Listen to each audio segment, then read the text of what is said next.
Today I want to bring out 5 important things that everyone should know about Holy Communion. आज आपके सामने पेश करेंगे वे 5 महत्वपूर्ण बातें जो प्रभु भोज के विषय में हर एक को जाननी जरूरी Hallelujah. है। Hallelujah. So get ready right now. तो चलिए तैयार हो The जाए। first one. पहला है The Lord's Supper is also called the Lord's table. प्रभु का यह फसह जो है यह प्रभु की मेज भी कहलाता है। Go with me to 1 Corinthians 10 and verse 21. चलिए निकाले पहला कुरिन्थियों उसका 10वां अध्याय उसके 21वें वचन में देखेंगे। Scripture says, वचन में वहां you लिखा है, cannot drink the cup of the Lord and the cup of demons. तुम प्रभु के कटोरे और दुष्टात्माओं के कटोरे दोनों में से नहीं पी सकते। You cannot partake of the Lord's table and of the table of demons. आगे वचन में लिखा है तुम प्रभु की मेज और दुष्टात्माओं की मेज दोनों के साझी नहीं हो सकते। In other words, it says that you need to make a choice. दूसरे शब्दों में यह ऐसा कह रहा है कि तुम्हें चुनाव करना है। You cannot make a compromise. You cannot be here and you cannot be there. आप समझौता नहीं कर सकते। आप यहाँ पर भी और आप वहां पर भी नहीं हो सकते। Today you have to make a choice. आज आप ये चुनाव करें। So the Lord's Supper is also called the Lord's table. तो प्रभु का यह फसह जो है यह प्रभु की मेज भी कहलाता है। David had a revelation of this in the Old Testament. हम देखते हैं पुराने नियम में दाऊद के पास यह प्रकाशन था And he wrote it in Psalm 23 and verse 5. और उसने लिखा भजन संहिता के अध्याय 23 उसके 5वें वचन में। Note what he says. देखिए उसने क्या कहा। Oh Lord, you prepare a table before me in the presence of my enemies. और उसने ऐसे लिखा कि हे प्रभु तू मेरे लिए मेरे सताने वाले मेरे शत्रुओं के सामने मेज बिछाता है। This tells me something about the Lord's table. देखिए यह प्रभु की मेज के बारे में कुछ खास बात That दिखाती the है। enemy has no power over the Lord's table. Come on, hallelujah. शत्रु के पास कोई सामर्थ्य नहीं है प्रभु की मेज के लिए। That's why you see the table is already prepared and the enemy cannot do anything about it. और इसी वजह से आप देख सकते हैं कि मेज तो पहले से तैयार कर दी गई है और शत्रु इसके बारे में कुछ नहीं कर सकता। You see, after that immediately David says, you anoint my head with oil. और देखिए इसके बाद तुरंत ही दाऊद ने ऐसा कहा कि तू मेरे सिर को अभिषेक करता है तेल से। The Lord's table, it will establish you. In other words, because of the anointing that will be released. और प्रभु की मेज ये आपको स्थापित करेगी, स्थिर करेगी। दूसरे शब्दों में एक अभिषेक जो है इसके जरिए मुक्त होगा। You see, a table speaks about a celebration. और देखिए मेज जो होता है हमेशा जश्न और उत्सव मनाने के बारे में बताता है। When a king was anointed, और जब एक राजा का अभिषेक होता है there was a table. तो एक मेज तैयार होती You है। see, the table of the Lord and the anointing go hand in hand. आप देखते हैं प्रभु की मेज और अभिषेक जो है दोनों एक साथ जाते हैं। As you come to the table of the और Lord, जैसे आप प्रभु की मेज पर आते हैं the power of the enemy will be broken. और देखिए शत्रु की सामर्थ जो है टूट जाएगी। God will establish you. परमेश्वर आपको स्थापित करेगा। And secondly, और दूसरी the चीज anointing will flood your life. उसका अभिषेक जो है आपके जीवन पर हावी हो जाएगा। In the mighty name of Jesus. यीशु के सामर्थी नाम में। Somebody shout hallelujah. कोई चिल्लाए हालेलुया। The second thing, दूसरी चीज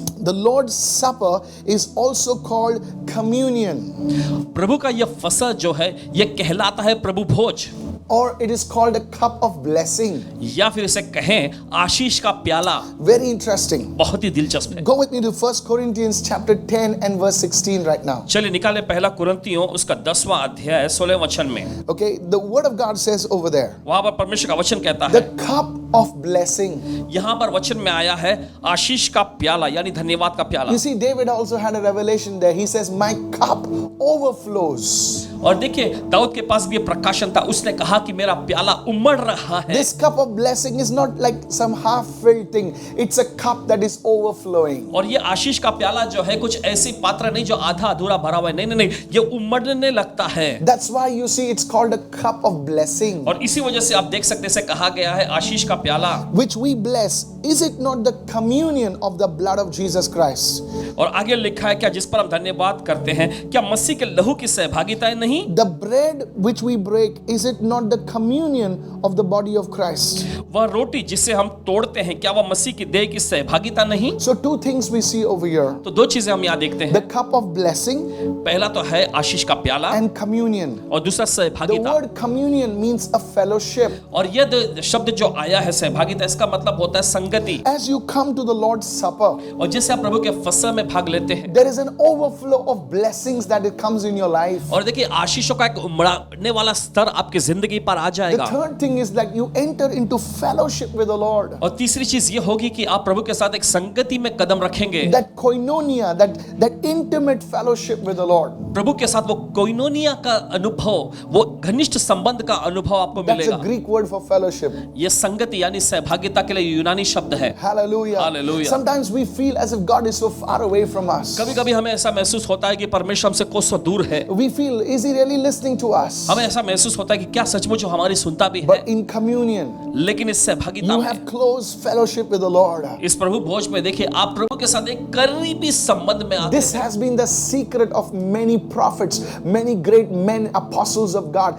Receive it today. Hallelujah. परमेश्वर के बहुत सारे महान भविष्यवक्ता, My बहुत सारे जो goodness. प्रेरित हैं, उनके जीवन का एक रहस्य ये भी रहा है। करें आज। As we partake in Holy Communion, और जैसे हम हिस्सा लेने जा रहे हैं इस पवित्र प्रभु भोज में, your cup will overflow आपका प्याला उमड़ने लगेगा with blessing. आशीषों के साथ। Till now, you see, Jesus drank the cup of sorrow so that we could partake in the cup of blessing. Come on, और somebody. देखिए यीशु ने दुख का प्याला ले लिया ताकि हम उसके आशीषों के प्याला के सहभागी बने। The third thing is communion. It will help us to come into intimate fellowship, the kind of fellowship that real friends have. That's the fellowship that God is talking तीसरा about. जो होता है संगति, सहभागिता, ये एक प्रकार की ऐसी संगति जो असलियत के दोस्त लोग करते हैं, एकदम घनिष्ठता की संगति, यही परमेश्वर कह रहा है। And if you read that same verse, 1 Corinthians 10:16 in the Message translation, I'll just read a part of it, you'll be shocked at what it says. और अगर आप इसी वचन के पहला कुरिन्थियों 10वां अध्याय उसके 16वें वचन को आप message translation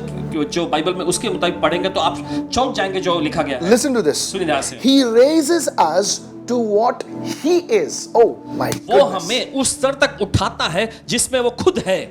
Listen to this. सुनिए ध्यान तक। That's what it means यही तो मतलब है to bless somebody. किसी को आशीष देने का। He raises us वो हमें उठाता है to where he is. उस स्तर तक जहां पे वो है। That's what happens in communion. Come on. यही तो होता है प्रभु भोज में। Who's receiving a revelation of communion? Come on. प्रभु भोज का Hallelujah. प्रकाशन कौन ग्रहण कर रहा है इस वक्त? This चलिए is ग्रहण कर। powerful. ये बहुत ही समझशाली है। Come on, lift your hands and say, I receive this word. चलिए अपने हाथ उठाकर बोलिए इस वचन को मैं ग्रहण करता हूँ। A hallelujah. revelation will bring a revolution. एक Hallelujah. प्रकाशन जो होता है वो क्रांति को लेकर आता How many है। of you know there's going to be a revolution in your life? कितने Hallelujah. जानते हैं आपकी जिंदगी में क्रांति आने जा रही है। Satan's power will be dethroned from your life, and Jesus Christ, the Holy Spirit of God the Father, will be enthroned in your life. Somebody say amen. शैतान की सामान आपकी जिंदगी से उतार दी जाएगी और यीशु मसीह जो कि परमेश्वर का पुत्र है आपके जीवन के सिंहासन पर विराजमान हो जाएगा। That's going to happen now. ऐसा होने जा रहा है अभी। Let me go to the third one right now. चलिए हम जाते हैं तीसरी The बात पे। Lord's Supper is also called the breaking of bread. और प्रभु का फसह इसे कहा जाता है रोटी तोड़ना। How? This is amazing. ये बहुत ही अद्भुत। Go to Acts chapter 2 and verse 42. चलिए निकाले प्रेरितों के कामों की पुस्तक उसका दूसरा अध्याय उसका 42वां वचन। Scripture says, and they continued. Somebody say continued. वे निरंतर बने रहे। कोई तो कहे वे निरंतर बने रहे। You see, that's the key. और देखिए यही तो चाबी यानी कुंजी है। Continual. निरंतर बने रहना। They continued steadfastly in the apostles' doctrine, in fellowship, in breaking of bread and prayers. देखिए वचन में लिखा Four है things. और वे प्रेरितों से शिक्षा माने और संगति रखने और रोटी तोड़ने और प्रार्थना करने में निरंतर लवलीन बने रहे। चार चीजें हैं। Write this down. लिख लीजिए। Doctrine, पहली तो शिक्षा, fellowship, संगति करना, prayers, प्रार्थनाएं and breaking of और bread. रोटी तोड़ना। Now, if you are serious about your spiritual growth in Christ, अगर मसीह में आप अपने आत्मिक वृद्धि के बारे में गंभीर हैं you must not neglect these four things. तो आपको इन चार चीजों को नजरअंदाज नहीं करना है। These are the four pillars of your Christian walk. आपके मसीही जीवन के सफर की ये चार खंबे यानी चार स्तंभ हैं। Doctrine, पहला शिक्षा, fellowship, संगति करना, prayers, प्रार्थनाएं and the breaking of bread. और रोटी तोड़ना। Doctrine is the complete understanding of God's word. शिक्षण जो है यह परमेश्वर के वचन की संपूर्ण जानकारी यानी ज्ञान। Not just one word from here and somewhere here and there, half a scripture. No. You need to know the whole Bible in context. और देखिए वचन का एक भाग कहीं से आपको यहाँ से मिल गया कुछ No. वहां से ऐसा नहीं, लेकिन आपको बाइबल की जानकारी पानी है पूरे संदर्भ के साथ। That's why people are deceived. और इसी वजह से देखते हैं कि लोग भ्रम में आ जाते हैं। Someone said something on the internet, they hear it and whoosh, gone. और देखिए कुछ किसी ने इंटरनेट पे कुछ कह दिया तो वे सुनते हैं और बस उसी में बह जाते हैं। You should know the complete, आपको संपूर्ण तौर पे जानना चाहिए the doctrine, शिक्षण को, fellowship, उसके बाद आता है संगति। You see, there are people, they are very spiritual people, और आप ऐसे लोगों को पाएंगे जो बहुत ही आत्मिक होते हैं, but they don't fellowship. लेकिन वो किसी का संगति नहीं करते। They never under a leader. वे कभी किसी अगुवे के अधीन में नहीं होंगे। I encourage you to be under a J12 leader. आपको हम उत्साहित करते हैं कि आप किसी J12 अगुवे के अधीन में आ If जाएं। you want to be under a J12 leader, be under leadership. They will call you, they will pray for you. When I was, starting in the things of God, I'm still learning. I was under a leader. There was mentorship. Listen to me. You need to do that. और देखिए, अगर आप बढ़ना चाहते हैं तो आपको किसी J12 अगुवे के अधीन में आना चाहिए। देखिए, वे आपको कॉल करेंगे, वे आपके लिए प्रार्थना करेंगे। पासवान जी कहते हैं कि जब इन्होंने भी मसीह जीवन की शुरुआत की थी तो पासवान जी भी अगुवों के अधीन में थे। आपको भी ये करने को सीखना चाहिए। Prayers. प्रार्थना। There are many kinds of prayers. देखिए, बहुत प्रकार की प्रार्थनाएं होती हैं। Personal prayer, व्यक्तिगत where प्रार्थना, you pray alone. जहाँ पर आप अकेले प्रार्थना करते हैं। Family prayer, पारिवारिक where प्रार्थना, you spend time with your family. जहाँ पर आप अपने परिवार के साथ समय बिताते हैं। Corporate prayer. सामूहिक प्रार्थना। Right now we will pray. That's called corporate prayer अभी देखिए, together. हम प्रार्थना करने जा रहे हैं। यह एक सामूहिक प्रार्थना कहलाती है। Prayer of intercession. मध्यस्थी की प्रार्थना, Powerful prayer. सामर्थ्यशाली That's प्रार्थना। why you must join the intercession. इसलिए आपको प्रार्थना मध्यस्थी में जुड़ना That's why चाहिए। it doesn't say prayer, it says prayers.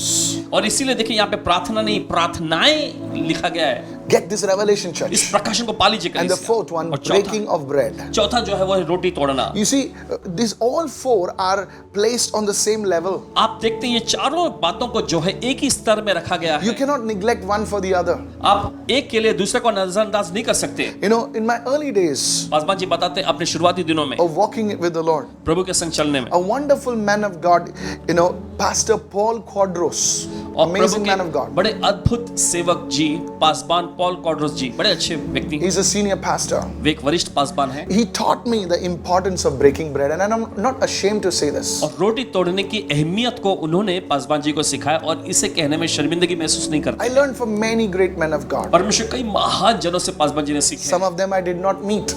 और उनमें से कुछ लोगों से इनकी मुलाकात नहीं हो सकी है।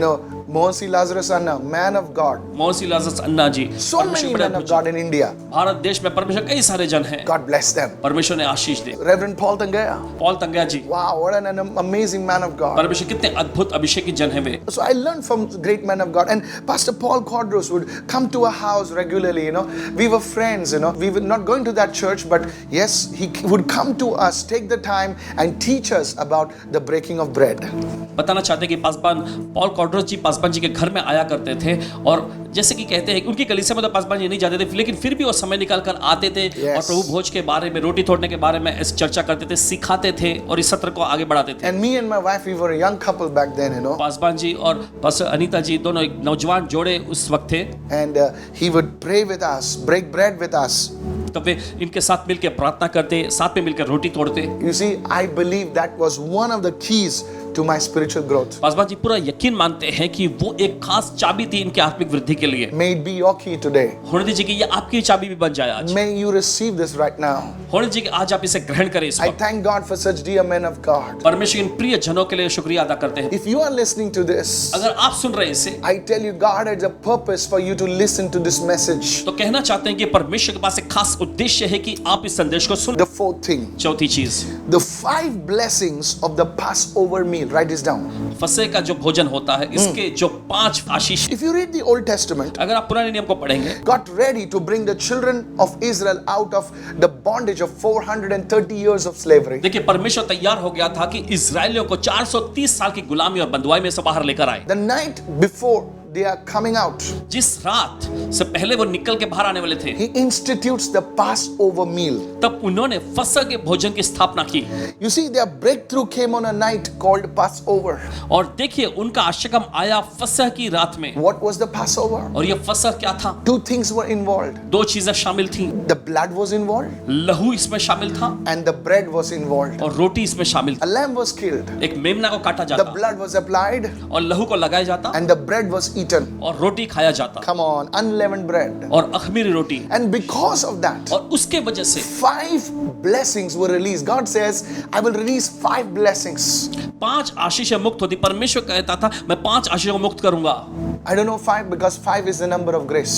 और देखिए 5 कह रहे हैं क्योंकि 5 ये संख्या जो है अनुग्रह की संख्या है। Go to Exodus 23:20 right now. चलिए जल्दी से निकालेंगे इस समय निर्गमन का 30वां अध्याय उसका The 20वां first वचन। one says, पहला कहता है angels would be released on behalf of those people, उन लोगों के पक्ष में स्वर्गदूत मुक्त हो जाते थे, on behalf of that family. उस परिवार के पक्ष में। God promised an angel to guide the people into the land that was prepared for them.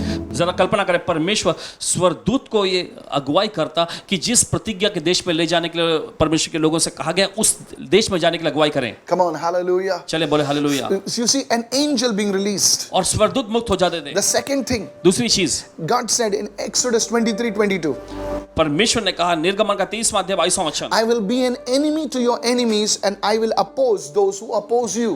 परमेश्वर ने कहा कि मैं तेरे शत्रुओं का शत्रु और जो तेरा विरोध करते हैं मैं उनका विरोधी बनूंगा। Imagine that. जरा कल्पना करें, Your enemy आपके दुश्मन is God's enemy. परमेश्वर दुश्मन बनते हैं। Anybody opposing you, अगर कोई आपका सामना करता, आपका विरोध करता है, hallelujah, hallelujah, God will oppose them. परमेश्वर उनका विरोध करेगा। In other words, an adversary to your adversary. दूसरे शब्दों में आपके विरोधियों, आपके शत्रुओं का शत्रु प्रभु बनेगा। Passover meal, the blessings coming, more is coming. फसह का भोजन, आशीषें आ रही हैं। The third one, तीसरा blessing. आशीषें। What do you mean, Pastor? Paswan ji क्या कहेंगे? Exodus 23:25. इस वक्त पढ़ें 23वां अध्याय The Lord 25वां says, I will bless your bread and water. प्रभु कहता है कि मैं तुम्हारे अन्न जल पर आशीष दूंगा। That's what we want. यही तो हमें चाहिए, Bread and water. अन्न और जल, यानी खाने पीने की Blessing चीजों on पर, that. उस पर आशीषें। You see that boy with the 5 loaves and 2 fish, the Lord's blessing was on his bread and water.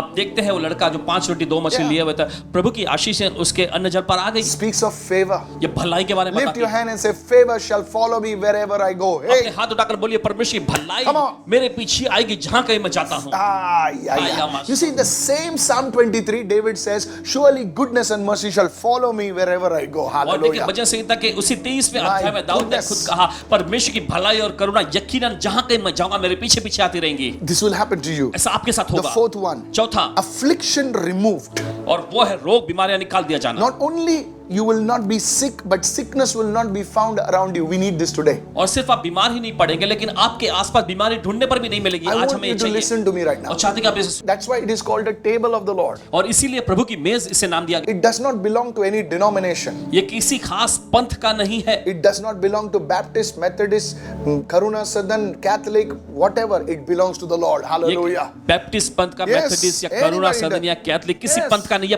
प्रभु का है। Hallelujah. Hallelujah. That's why it is called the Lord's table. और इसीलिए इसे नाम दिया गया प्रभु की मेज। So let us come together as a family. चलिए एक परिवार के रूप में हम साथ आते हैं। You see, the fourth blessing is the affliction was removed. Not only will you not be sick when you partake of this meal regularly, you know, sickness will not be found around you. If we have neglected this, I'm telling you. और देखिए चौथी बात यह है कि परमेश्वर हमारे रोग बीमारियों को हमसे दूर कर देगा। सिर्फ देखिए हम बीमार पड़ेंगे नहीं, लेकिन हमारे आसपास रोग और बीमारियां ढूंढने पर भी मिलेंगी नहीं अगर हम इसमें अच्छे सही तरह से भाग लेते हैं तो। लेकिन देखिए हम इन बातों को नजरअंदाज करते रहते हैं। Many of us receive communion just like that only. देखिए बहुत सारे लोग प्रभु भोज में हिस्सा लेते हैं बस यूं ही।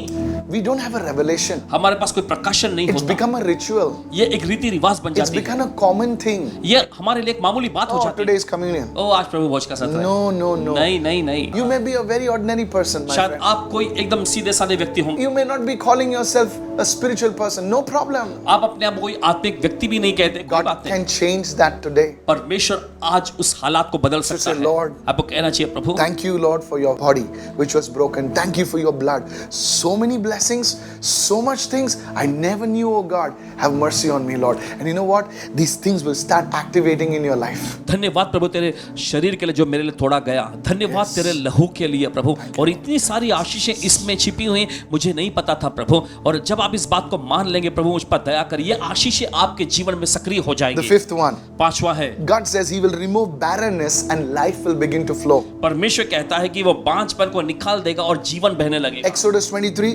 निर्गमन का 26. 23वां अध्याय 26वां God वचन। says there will be no miscarriages or infertility in your land. परमेश्वर कहता है तेरे देश में न तो किसी का गर्भ गिरेगा और न कोई बांझ होगी। How does generations continue? कैसे पीढ़ी और खानदान आगे बढ़ती है? Children must be born. बच्चों का पैदा होना My चाहिए। dear friend, मेरे प्यारे दोस्त, maybe you are having these issues in your body, in your life. शायद हो सकता है ये आपके जीवन में, आपके शरीर में कोई मामला हो। You are trusting God for children. आप परमेश्वर पे भरोसा भरोसा कर रहे हैं बच्चों के as लिए, you partake of this meal, जैसे आप इस फसह में हिस्सा लेते हैं, there will be healing in your body. आपके शरीर में चंगाई And आएगी। see what further on God says, I will give you long, full lives. Not just long life, long, full lives. It means health. Come on, और somebody. देखिए परमेश्वर आगे ऐसा कहता है, और तेरी आयु को मैं पूरी भी करूंगा। यह स्वास्थ्य के बारे में बताती है। May the Lord heal you. होने दीजिए कि प्रभु आपको चंगा That करे। infection in your body will leave. आपके शरीर में का वो इन्फेक्शन निकल जाएगा। Don't fear. डरिए नहीं, God is bigger than every virus. परमेश्वर हर किसी वायरस से बढ़कर है। Come on, raise your hand and say, Lord, I receive these promises. चलिए अपने हाथ उठा के बोलिए, प्रभु इन प्रतिज्ञाओं को मैं ग्रहण करता हूं। You know, the fifth one, देखिए पांचवा, the Lord's Supper is called an everlasting ordinance. ये प्रभु भोज जो है यह सदा की विधि Oh, नाम से भी कहलाता है। not just an ordinance, everlasting ordinance. Wow. और सिर्फ कोई मामूली सी विधि नहीं, लेकिन सदा हमेशा चलने वाली विधि। Go to Exodus 12 and verse 14. चलिए निकालें इस समय निर्गमन का 12वां अध्याय उसका Now, 14। notice it is in the Old Testament. गौर करें कि यह पुराने नियम में है, And the Lord is saying to Moses और परमेश्वर कहता है मूसा से and to his people, और उसके लोगों से, so this day, speaking about the Passover, shall be to you a memorial, and you shall keep it as a feast to the Lord throughout your generations. You shall keep it as a feast by an everlasting ordinance. Meaning, it didn't stop there. It had to continue and continue and continue, and it is continuing even today. Come on, somebody. Hallelujah. 14 वचन में ऐसा लिखा है, और वह दिन तुमको स्मरण दिलाने वाला ठहरेगा और तुम उसको यहोवा के लिए पर्व करके मानना।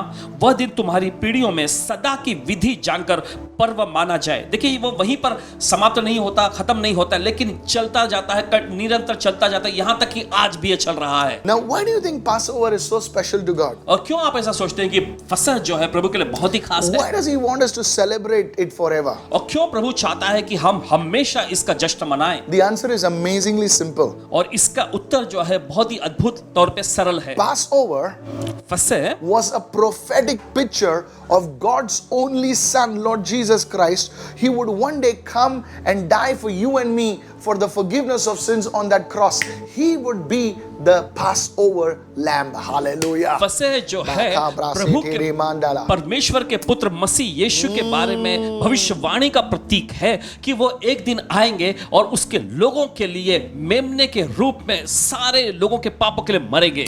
You see, John the Baptist, आप देखते यूहन्ना बपतिस्मा he looked at Jesus उसे यीशु की ओर and देखा by revelation said, और प्रकाशन के जरिए उसने कहा, Behold the Lamb of God who takes away the sins of the world. Hallelujah. He was the Passover lamb. Hallelujah. उन्होंने ऐसा कहा कि देखो यह परमेश्वर का मेमना है जो पूरे जगत का पाप उठा ले जाता है। वह फसह का मेमना था। John the Baptist had seen many lambs sacrificed as a young baby or a young man. और यूहन्ना बपतिस्मा दाता ने जब एक छोटे बालक के रूप में, एक नौजवान युवक के रूप में बहुत सारे मेमनों को कटते हुए, बलिदान होते हुए देखा रहा In the होगा temple. मंदिर में। But when he sees Jesus, लेकिन जब वो यीशु को देखता he है, says, This person, वो कहता है ये व्यक्ति, he's the Lamb of God. ये परमेश्वर का मेमना है। When we partake of the Lord's Supper, तो आप देखते हैं जब आप प्रभु के इस फसह में, प्रभु भोज में हिस्सा लेते हैं, it is a prophetic fulfillment of the Passover meal.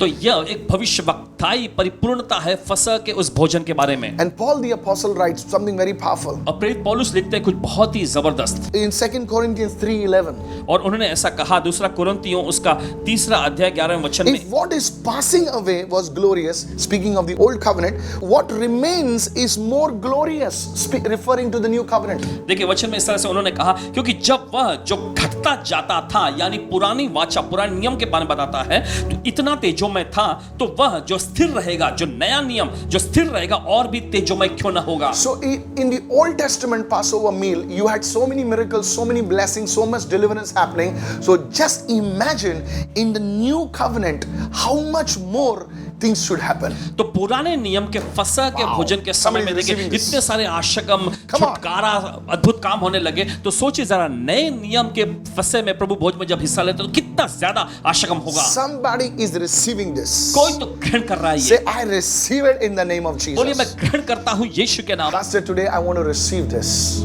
Paswan ji आज मैं ग्रहण करना I चाहता हूँ, want a breakthrough in my life. मुझे मेरे जीवन में आशागम Can I चाहिए। tell you? क्या मैं आपसे कह सकता हूँ Tonight, आज रात there will be a breakthrough in your life. आपके जीवन में बड़ा आशागम आ रहा है। Say, Lord, teach me, help me, Lord. Somebody begin to pray, begin to pray. बोलिए प्रभु मुझे सिखा, प्रभु मेरी मदद कर। चलिए कोई तो प्रार्थना करना शुरू करे। Don't let anybody condemn you. Oh, that is not right. किसी को आपकी निंदा मत करने दीजिए। ओ ये सही नहीं है, The devil is a liar. शैतान झूठा है। Always approach the Lord's table with reverence and meaning. हमेशा प्रभु की मेज पर भाग लेने के लिए आए पूरे अर्थ के साथ और पूरे आदर और भय के साथ। Why do people not receive? क्यों लोग ग्रहण नहीं करते हैं? Because they don't come before the table of the Lord with a revelation. प्रभु की मेज पर वे प्रकाशन के साथ नहीं आते। When something becomes common to you, जब कोई चीज आपके लिए एक मामूली या आम बात बन जाती है, you cannot draw upon its benefits. तब आप उसके फायदों को नहीं ले सकते। But today, लेकिन आज many of you have understood something that you never knew before. आप में से बहुत सारे लोगों ने आज कुछ ऐसा सीखे या समझे हैं जिनको आप पहले नहीं जानते थे। I told you, कहा हमने आपसे, revelation will bring a revolution. प्रकाशन जो होता है वो क्रांति को लेकर आता है। You're not just listening to information, you're listening to revelation. आप सिर्फ एक जानकारी मात्र बातों को नहीं सुन रहे हैं, आप एक प्रकाशन को सुन रहे हैं। The light of God will shine upon you. परमेश्वर की ज्योति आप पर चमकेगी, You will receive. आप पाएंगे।